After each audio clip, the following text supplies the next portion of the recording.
Oh, Malindi 2017. The year 2017, I will never forget. It's the year oh my God, I almost quit my job. I'd been raped and I was emotionally down, psychologically down, mentally shut down. Anyway, so because I had been celibate for such a long period of time, and my first encounter was just as soon as I was born again, I never like had sexual encounters with a man or any man.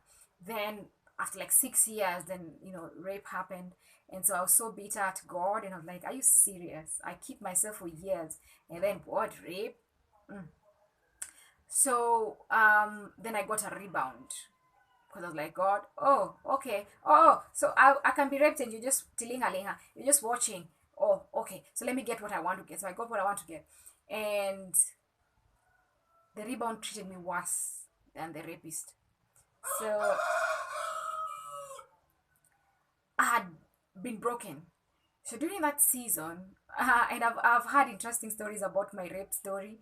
One of my male friends told me once that, he had another version of my rape story from some other girls. And I'm like, so was there a third party when I was getting raped? I thought it was just me and the rapist. Also, there's someone else in the room who's going about spreading their versions of my rape. People have versions of your story. It's just you hear some of the version like, okay, so oh wow, this is Winnie Madera again, or you're talking about Winnie another. Very interesting people out there. So during that season of brokenness, a friend of mine was celebrating her birthday. My girl, so she's like, "Hey, it's going down." So we have a plot. This is how it's gonna go. We're going all the way to Malindi, and so we're just a group of girls having the time of our lives, making memories, and that's it. I was like, oh, okay, when and how much? I'm down, totally sold out. So then we made plans. We drove all the way. We were just a girls' fun time away. About four girls of us. Then we go to Malindi. So we spend a good time. I remember. So this is it. The my past. I own my past, like totally. I am not ashamed, not even an ounce, or not even a dot of shame. Nothing. I'm actually very, very proud of who I've become and who I'm becoming, courtesy of my past. You cannot buy these things. You cannot buy these things. You just have to go through them, and they make you great. So you cannot buy a past. I'm glad mine is mine. Yours is yours. I'm glad about mine. So my past is in two parts now. There's my wicked past before I knew Jesus, and then there's my past when I had known Jesus. I'm born again, but I'm wicked. So this was one of them. So this was that season where I was just rebellious. I was bitter at God. I was just rebellious. So, and that's when my girlfriend called me when I was in that moment. So we drive all the way to Malindi. We spend a couple of days. On the last day, I remember posting during that time. I remember posting one of my photos in my swimsuit, and within 3 minutes, calls were killing me. Oh, pull that down, pull that down. Hey, okay. So my thighs are evil than all the other thighs you're seeing out there. It's fine. I'll pull them. Pull the first time. Very interesting. I cannot forget, that experience. So the last day, our host, one classy blessing of a woman, decides to send us to a club. She was like, I know you girls. She was much older, like she could be our mother. She's like, I know you girls. You've not gone out a single night. You're pretending you really want to go out. You must go out tonight. There's no way you can come to Malindi and not go out to the disco.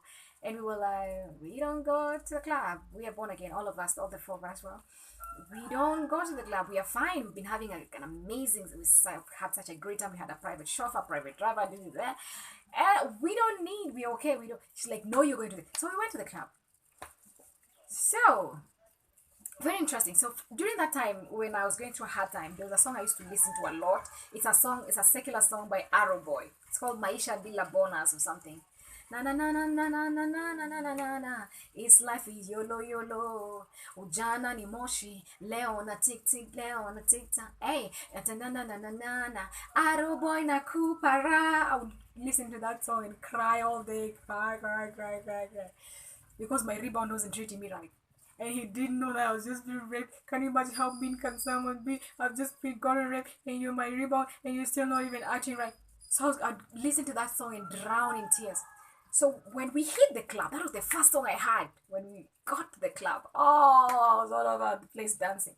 So now the place had like three checks: the gate, the security zone, check zone, and then the entrance, the entrance, the door to the club. So while we were going up the stairs, the club was upstairs. So while we were going up, I'm seeing all manner of things happening on the stairs here, like young girls, like children, like girls, like children. 30, I'm talking 14, 15-year olds, suguaring wazungus. Like, I'm thinking, these are baby. What are you doing out at night? Is it cold? Shouldn't you? Is it not your sleep time? Shouldn't you be asleep?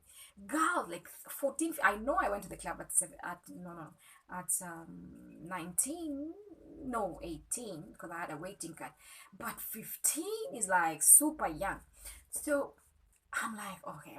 So we get into the club. I'm just dancing. I'm just dancing because I didn't come to sit. I can sit in the matatu. I can sit at home. I can sit in the plane. I can sit. I've been sitting at work. I didn't come to sit. I came to dance. So I just danced. So while I'm dancing, my friends are sitting over there. So while I'm dancing, I'm seeing all manner of things.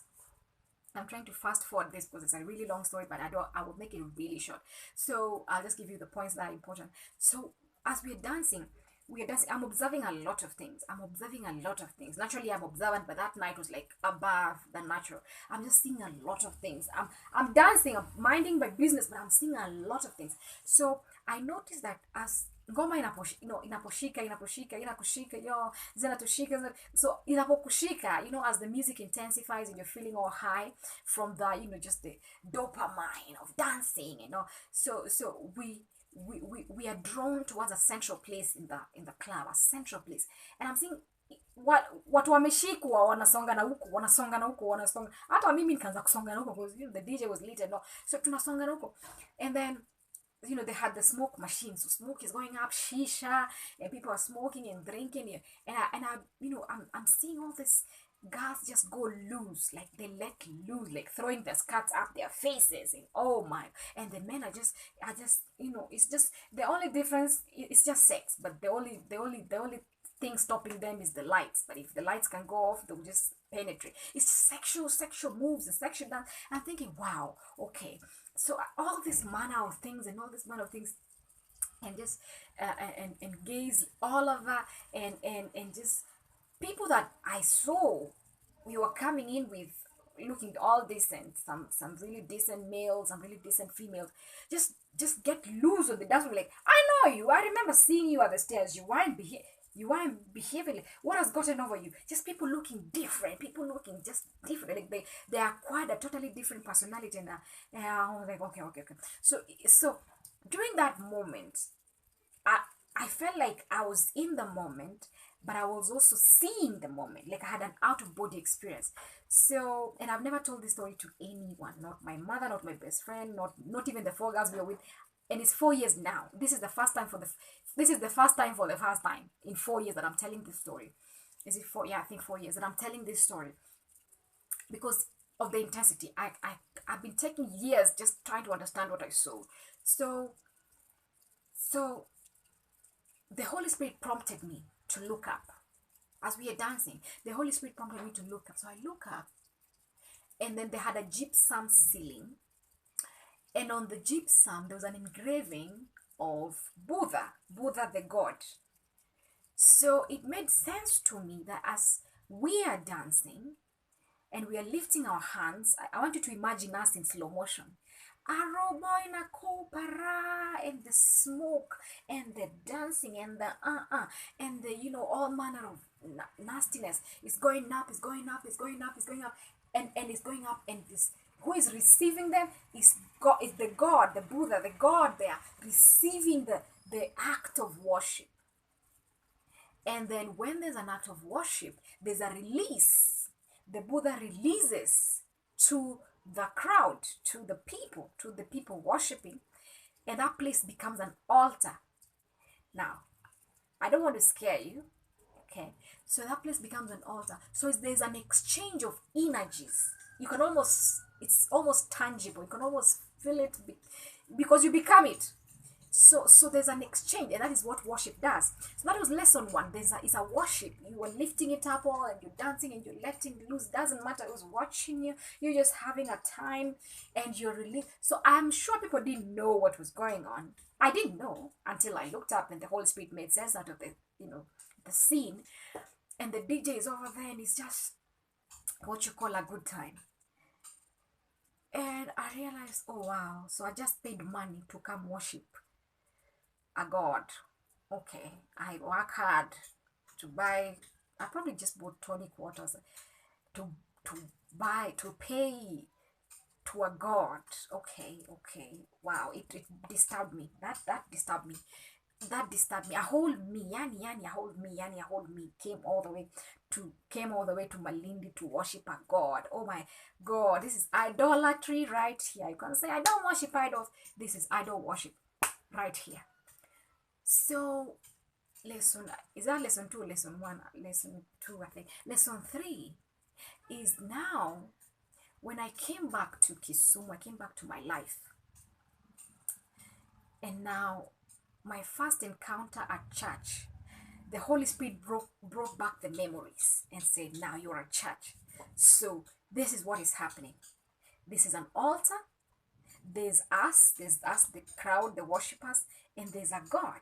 So when we are singing, we are dancing, we are releasing we are not doing the smoke machine like they do in the club, but the worship is like incense, burning of incense. You know how Catholics burn incense? As Pentecostals, we don't burn incense. We burn it we burn it by faith, like the lifting up, the worship. We burn it in our hearts.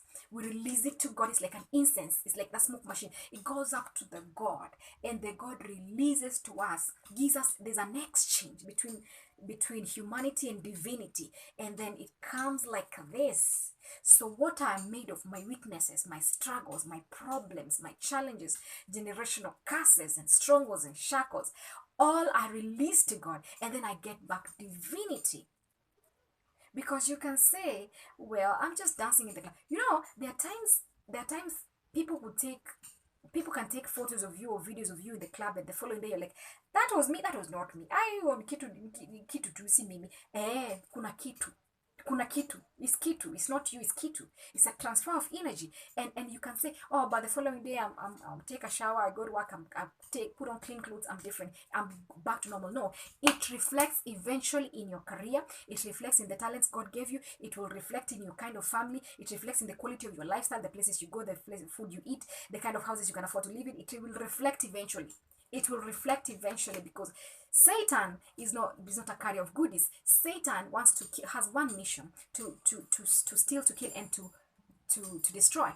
Satan cannot give you goodies. He can only give you things that will destroy you, and it will reflect in your life. Because after a while you realize, and then you are attached to that place. You will always want to go back.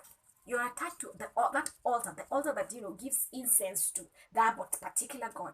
You will always want to go back to that lifestyle of drinking and smoking and dancing and work and just being in that environment, because they got you. They got you. They got you. They got you.